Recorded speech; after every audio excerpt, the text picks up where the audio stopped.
So, tell me, Mai, what line of work are you in? I'm an entertainer. An entertainer.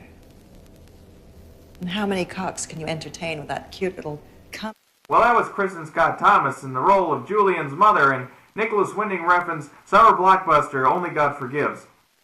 I'm Roger Ebert of the Chicago Sun-Times. And I'm Gene Siskel of the Chicago Tribune. Well, Gene, as you just saw in that very scene, this movie seemed to be more shock humor than anything. Oh, absolutely. And if you go into it thinking that it's going to be a new Drive, you're basically correct. Yeah. In most senses, you're correct. Nicholas Winding Refn crafted this film to be most like Drive in most aspects of his filmmaking. The only few differences were his color palette choices. Yeah, it was very interesting, the color palette. It was very red, very blue as well, and some yellow.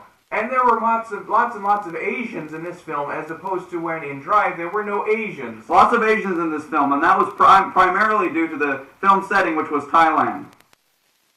Yes, most notably Bangkok in Thailand. That's right, and it shows the dirty, filthy areas of Bangkok, and I really like that aesthetic, though I think the film was lacking in character development.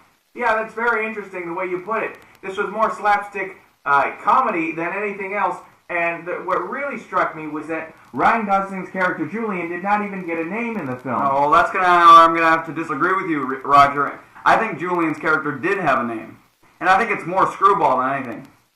Yes. Well, semantics. Really, the heart and soul of this film comes through very strongly in the torture scene, which I have to say I was laughing out loud the entire way through. Absolutely, and that's one place where I will agree with you.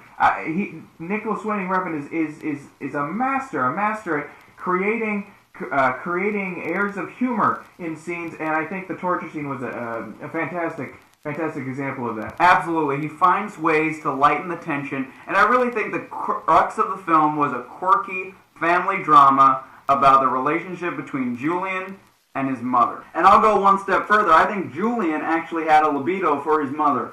You think so? Yeah, that was one of the funnier aspects of the film, the constant, dramatic irony, and that us, the audience, knowing Julian really just wanted to bang that and get it over with. But absolutely. He couldn't let his mother know because that would have been awkward. You know? Absolutely. One of the missteps, though, I don't know if you'll agree with me, we didn't talk about this, but when Julian's mother starts to talk about how maybe his brother has a bigger penis, and there's a discrepancy there. Now, hold on.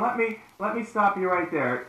He did, objectively speaking, he did have a larger. Absolutely, a larger you penis. can tell that right away. I mean, Julian's was never small, but his brother's was enormous. It was enormous, but I think when she really explicitized that was when it took a really dark turn, and I didn't like it. I thought, this movie needs to be this lighthearted film, and that's what it was, but then he just has to go and make it serious. Well, you know what I think that's one of his strokes of genius about this film is it wasn't just a screwball comedy.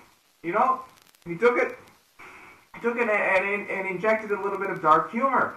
Yes, but isn't that almost cliche? No, not at all, Siskel. Well, that's been our review of Nicholas Winding Refn's Only God Forgives. Go catch it if you can. Maybe not bring the kids, but it'll certainly be a laugh for all those 12 and over. At least 12.